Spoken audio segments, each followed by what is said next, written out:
Hello, my name is Zareena and I'm delighted to have been given the opportunity to talk to you about my passions in education. But before that, I thought it would be a good idea for you to know a little bit about my history. My father came to this country from India in 1958. He had little intention of making England his home, but he met and married my mother here and made a life. My father instilled many things into my brother and I, but foremost of these was the transformative power of education. And to that end, he filled our house with books.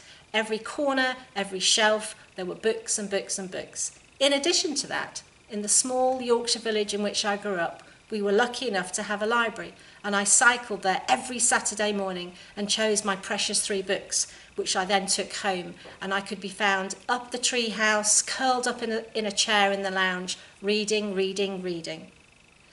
After school, where I was an enthusiastic but quite average student, I went on to do a degree in English literature and then a postgrad in teaching.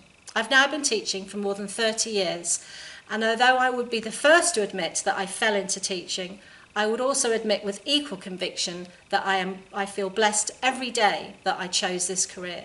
And after almost 8,000 days, I don't think there's been a single one where I haven't wanted to go to work. Over my years in the classroom, I had a growing concern about the developing lack of resilience that I felt that I saw in my students. They seemed to give up incredibly easily when things were challenging or hard for them, and I wanted to understand why.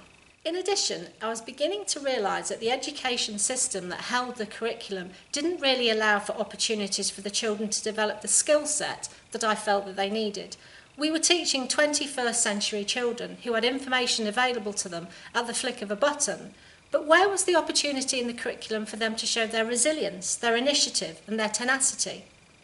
So when I had the opportunity a few years ago to do an MEd in teaching and learning, there could only be one focus for me: finding practical ways to develop guts, resilience, initiative and tenacity in my students, grit. This work started in 2015, and over the last 4 years, I've really begun to see a change in the way that my students approach their learning.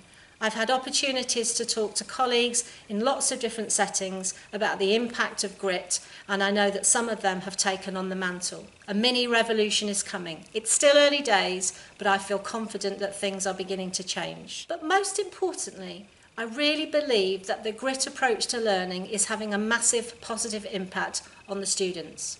Thank you for listening, and I look forward to meeting many of you in November.